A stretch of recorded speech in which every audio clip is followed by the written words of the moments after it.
because it was even used during the World War times. People had scurvy, which is a vitamin C deficiency. Yes. Cabbage was the highest consumed food in terms of a sauerkraut. Hi, I am Alok and I'm your host at Fit Aerobic. Welcome to Fitness Pro Chat, the podcast by Fit Aerobic. Welcome to Fitness Pro Chat by Fit Aerobic. If you're looking to improve your health and well-being to lead a healthy, fit, and fulfilling life, whether you're an amateur or a professional athlete, this podcast is for you. Can we reverse our age with food? Let's answer this in today's episode of Fitness Pro Chat with Fit Aerobic. Good morning, good afternoon, and good evening to you all. Today, I'm excited to speak with Gayu Lewis. Gayu is a health coach who is working to empower everyone, achieve holistic well-being, and live a vibrant and balanced life. Welcome to the show, Gayu. Thank you. Thank you for having me here. Gayu, please help us understand more about you. Why did you choose to become a nutrition coach? I am an integrative nutrition health coach, and my journey probably began long time ago when I was a child, where my mom taught me the secrets of and the power of food as medicine. And having a culinary background, I'm a chef by profession, and being a mother of two, I realized how crucial nutritious meals are for maintaining health and wellness. My passion for food and its impact on health basically helped me or pushed me to become a certified integrative nutrition health coach. And my aim is to empower my clients to make sustainable lifestyle changes, focusing on food, fitness, and mindfulness to promote overall well-being. Awesome. It will be very good to understand from you more from science of aging, because as we age, there are different reactions. Some of us get wrinkles, we start to have aches and memory loss and whatnot. So how exactly food can help us to fix these challenges? Since you are a chef and you are into nutrition, so who would be the better person to ask? What are the hacks in the kitchen that we should be doing to reverse our age? You see, aging is a very, very complex process. After a certain point in your life, your cells start dying and it kind of leads to the aging. But this process is influenced by various factors, right? Including your genetics, and most importantly, lifestyle choices. Lifestyle choices like smoking, drinking, and sun exposure actually makes you age much earlier or look much older than your real age. However, the good point is there are certain foods that are known for their anti-aging properties, primarily due to their antioxidant content that they have.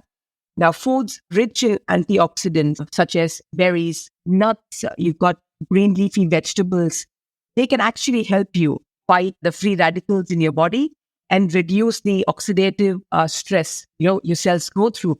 Yeah. And thus potentially slowing down the aging process. And so omega-3 fatty acids, which are found in fish, like salmon and trouts, flaxseed and walnuts are very, very beneficial for maintaining the skin elasticity and also reducing inflammation in the body. Food is always related to calories. And that's where majority of the people who either want to lose weight, or maybe they want to participate in certain competitions or a sporting event, or they may want to reverse their age. Everyone wants to be aware about number of calories they consume every day. How exactly they should progress or they should start their journey so that they are not worried on a day-to-day basis about calorie counting? The calorie counting is a very controversial topic. I personally do not believe in calorie counting. I believe in eating right and having a good fitness workout. That's me. People might completely contradict me who are trying to go for competitions. But I think the most important, something that I tell people is to eat the rainbow. Try to eat fruits and vegetables from all colors. Yeah. They actually have their own properties. They've got so much polyphenols, which are very, very good. And they can help you with your anti-aging, with your anti-aging requirements or effects that you're trying to create. Like I said, foods rich in antioxidants and vitamins like berries, healthy nuts and vitamin E in nuts and seeds. You've got green leafy vegetables, which is high in vitamins and minerals. Olive oil, it's got amazing monosaturated fats and polyphenols. Very, very good for your body and for your skin. And fish. I know a lot of people don't eat fish, but then omega-3 is very good for your overall health. I think Absolutely. And apart from this, if I have to tell somebody if there's any other substitute or another thing that I would ask people to add for anti-aging would be collagen. But again, I am not a promoter of supplements to take as tablets. I prefer people drinking bone broths, which they make themselves, because it's rich in collagen, and collagen is what our body stops producing, right? And which leads to joint pains and, of course, skin elasticity. So substituting and taking good bone broth rich in collagen is something that I recommend to everybody. And that's not only good for your skin, but amazing for your gut. Awesome. Since we are talking about gut and everything starts with our gut, a good gut means a good mind and a healthy body. So it would be great to understand from you the gut-brain connection and how exactly a healthy gut can promote overall well-being. I know that some people know and some people might not know that there is one central vagus nerve that connects your gut to your brain, and it's a bidirectional communication. So between both these parties. So if this is fine, this is fine, and this is fine, this is fine. If either one, there's some issue, that's when we have imbalances in the body leading to either mental issues or gut issues. So, but a healthy gut, contributes to a strong immune system. Your mood is better and reduced inflammation. I think inflammation is underlooked, but it's the biggest killers for chronic illnesses. So if you're able to maintain and manage those, I think consuming prebiotic and probiotic food, such as, yogurt. I think if you're able to get yogurt with live culture, which is important, the pre-packaged yogurt that you get, there is no live culture. So try finding a yogurt which is live culture. Kefir is very good. Eat high fiber food. It can again promote healthy gut and a good microbiome. And that's what you want. Try to eat something new vegetable every week or every day if possible. This will keep your microbiome very excited and entertained. It keeps it more healthy. And regular consumption of both the prebiotics and probiotics, they can help influence the aging process positively because it will enhance the nutrient absorption of the food that you're eating and also reduce the risk of chronic diseases, which otherwise might come with age. Absolutely. I think that's very well put together. And one of the things that I come across these days is most of us wants to eat outside. And the moment we go and have outside food, which is mostly processed, there is high probability that we will get more of added sugar, which will interfere with the nutrient system in the body. Can you help understand some of the delicious food hacks that people can have in their diet or that can curb these cravings, especially for sugary products? They say that sugar has the same effect on your brain as cocaine. So if you're actually taking sugar, you are as addicted as somebody who's taking cocaine. So don't try to name shame the person who's a drug addict. You yourself are equally a drug addict. That's a harsh reality. I have never liked sugar from my childhood. I don't have a sweet tooth, so which has always helped me kind of not being addicted to anything sweet. People say I'm very lucky that way, but a lot of people aren't. They like sugar because sugar gives them the happiness and it keeps your mind happy. Similar, like I said, it's just like what a drug does to you. But what happens is excessive sugar, leads to glycation. Where the sugar molecules, they attach to proteins and they form these very, very harmful compounds, which are called the AGEs, advanced glycation end products. These compounds are probably the reason that aging gets accelerated and it damages your collagen, the elastin, the proteins, everything that makes your skin firm and elastic. Now, to curb, it's difficult. I can tell people maybe try getting substitutes like stevia or monk fruit. Like when I bake at home, I try to use monk fruit Okay. in terms of a sweetener. Yeah. Or maybe I would use dates and stuff like that. But I don't have refined sugar in my house. I don't have it at home. And the other thing I want to tell people, probably a hack, that if you could not avoid having the cake in the office, it was somebody's birthday, they gave you a piece of cake, or it was donut party in the office, True. anywhere you went and you had, my one hack would be that try walking 20 minutes post the consumption of the sugar. That's the easiest hack I would tell buddy. Why? Because now you consume the sugar. If you do some physical activity, which is just walking, the sugar that you've consumed will get used in this activity. And it's not going to lead to a very high insulin peak. Whereas if you eat that cake and you sit on your desk and you just working, now this is going to cause an insulin peak, which again leads to all the, the whole harmful compounds and stuff like that. So one hack is, yes, have the cake if you have to have the cake, but do a 20-minute activity. Nothing rigorous. I'm not asking for a HIIT workout, just walking, which will actually help you a lot. That helps me to think about and ask you a very important question. Everyone talks about having a lot of carbs, a lot of proteins or fats. And amid the chain of these macronutrients of proteins, fats, and carbs, what gets missed is vitamins and minerals. So it would be great to understand from you what are some of these food items that we can consume to have these vitamins and minerals that are age-defying in our life. People look at the macronutrients and then the micronutrients are the one which kind of gets lost. True. If you actually follow eating the rainbow every day, you end up getting the micronutrients that your body needs. But I'm saying good quality fruits and vegetables. But if there are certain vitamins that you might need or minerals that you need, one would be vitamin C. Because vitamin C helps in boosting collagen production in the body. So even if you're taking a collagen supplement, try taking the vitamin C because it can help in the absorption, helps more. And again, vitamin C is good for immunity fighting as well. So very, very good as a vitamin. True. Vitamin E is good for, protecting cell membranes and also helps the cells from oxidative stress that they go through with the free radicals in your body. Selenium helps with promoting your immune system. It helps your immune system. And then zinc would be to reduce inflammation in the body and also help with skin repair. Okay.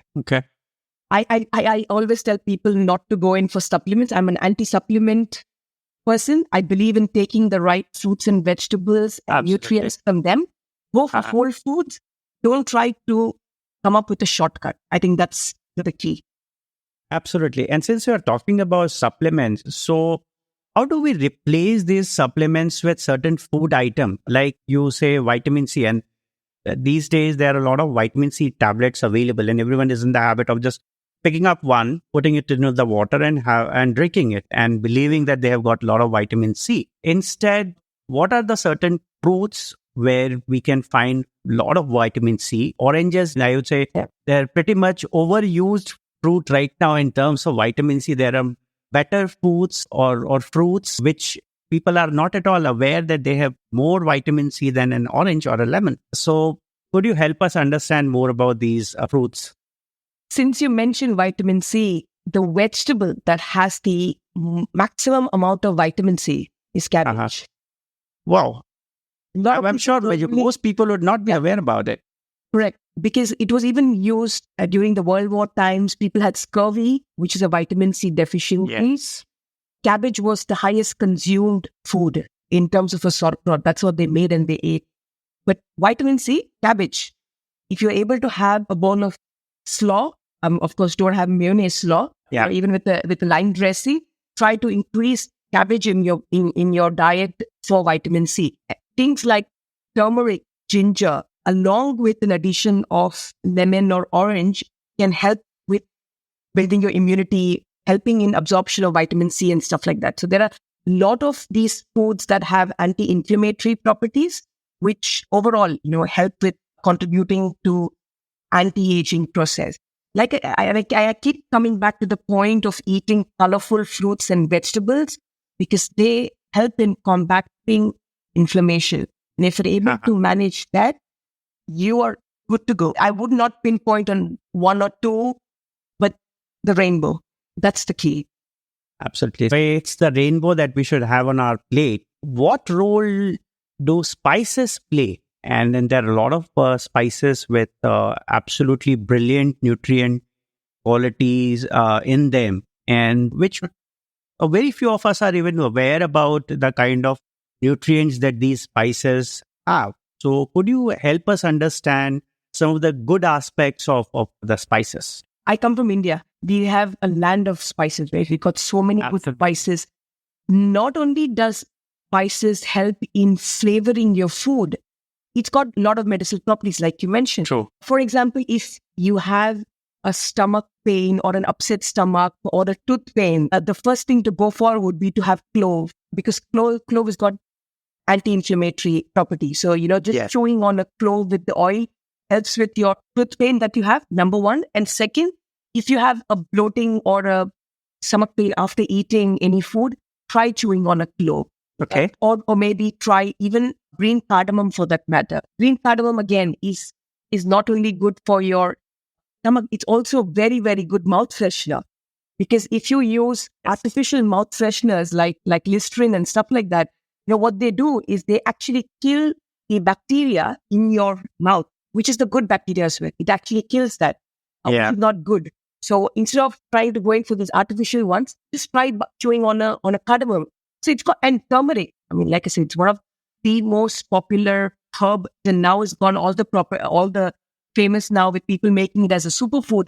They've used it for ages. Have turmeric in your diet. It's so healthy. It's so good in anti-inflammatory properties, including ginger.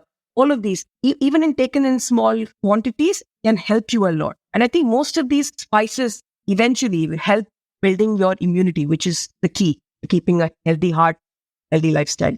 Absolutely. Many people believe that if they eat less, probably they will live longer. So is it the right way to reverse aging, or what are your thoughts on this? Intermittent fasting, right?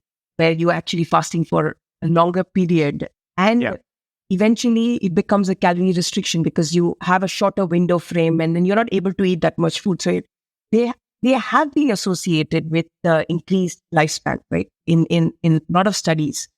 Yes. The concept of eat less, live longer basically comes from the idea of periodic fasting, which does or can lead to cellular repair. Because when the body is fasted for a long time, it has more time to repair the cells which have gone weak or need help. And it gets the time to repair those, which otherwise the energy spent in just keep the food that you've consumed, the process just goes on digestion. So the energy is spent on digestion, whereas it doesn't get enough to focus on areas that need attention. So when you do periodic fasting, it actually helps to cellular repair and, of course, improved metabolic health. Now, why, mindful meal timing and fasting may contribute to cellular rejuvenation? Now, it's very essential, for people to approach these trends carefully. And they need to either consult with healthcare professional, especially for people who've got specific health conditions, like imagine diabetes or things like that. They can't fast for a longer period due to insulin drops and stuff like that. So I think it's very important. What people need to understand is that they are individual. Health is bio-individual. And because it worked for somebody else does not necessarily mean it will work for you. If it works, true. But don't just copy paste somebody else's plan into your lifestyle, and then if it doesn't work, and then you're just worked up. So that's very, very particular. But yes, fasting does help, and there are very, very different types of fasting, right? You've got the 16-hour fasting, then you've got 24-hour fasting, which sets the whole fat burning system in your body. The 48-hour fasting is where actually you do the cell rejuvenation. There are multiple different fasting windows. But again, you need to be careful of what works for you and what doesn't. That brings me to next question. Apart from food, What are the other parameters that we should consider when we are trying to make progress towards reversing aging or towards, say, a healthy life? Yeah. Number one, sleep. Sleep, Okay. sleep, sleep. I think people do not understand the importance of sleep. Have a good bedtime routine. Try to keep off social media, phones at least half an hour before you go to sleep. Don't look at the screen. It helps. Your mind, at least good quality amount of sleep. Now, some people say get 7 to 8 hours of sleep. Some will say 6 to 9. For me, I would not put a number to it. The number is determined by when you get up. Are you feeling fresh or are you still feeling tired? If you're still tired, that means you've not slept enough. True. So that number can be, it's again individual. It can be set based on what your needs are, but sleep. Prioritize sleep because if you sleep, you'll burn calories. If you worked out for 2 hours a day, but you've not slept, you're not going to lose any fat, period. Absolutely. So sleep is very, very important. Second would be regular exercise.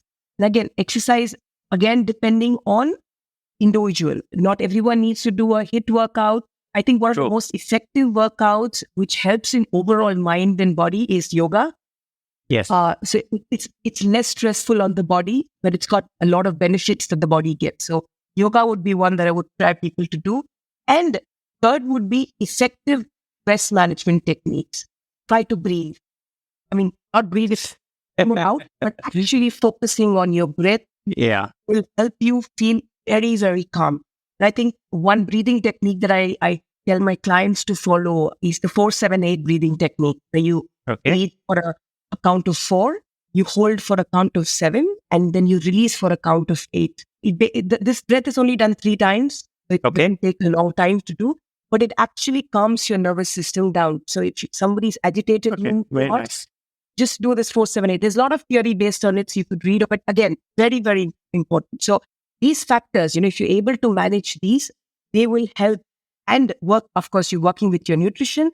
All of this put together will support your cellular health, help reduce, diseases, and improve your overall mental and physical well-being. So we were talking about this before we actually started this podcast on misconceptions, and there is plenty of misconception about food. What are some of the misconceptions that you have come across, and how do you address these misconceptions for your clients? The first one that always is that, aging is just a genetic process. You have to age. Everyone has to age. And my lifestyle choices are not, have hardly any impact. Number one, that's the problem. Your lifestyle choices totally impact your aging process. So if try to identify the wrongdoing in your lifestyle and try to correct. And for me, like one major would be smoking. And second, which a lot of people do, is sun exposure. Two things affect you looking old very, very quickly. Second would be about buying expensive supplements or superfoods. True. Because I paid $100 for this bottle, that means the quality is very good and it's going to be doing great to me. I think that's a misconception again. I think if you're able to eat nutritious food, you've got enough of the micronutrients needed to keep you healthy and not age earlier. I think that's these two things would be my biggest, the funniest ones that I've heard. No, I could very much relate to it because that helps me to recollect one of the incident where I was speaking with one of my friends, and he said he had joined a nutrition program, and the nutrition program asked him to buy supplements worth almost $500 to keep him away from certain type of food items and make him look healthy. He was kind of craving for all the good things that he was having earlier. And he consulted me, and I just said, okay, so first thing, just do away with all the supplements. You don't need that. You just have the food, and that is going to help you a lot. Eat the right food, supplements. You don't need it unless you have been prescribed by a doctor that you need to have certain kind of supplements because your body needs them.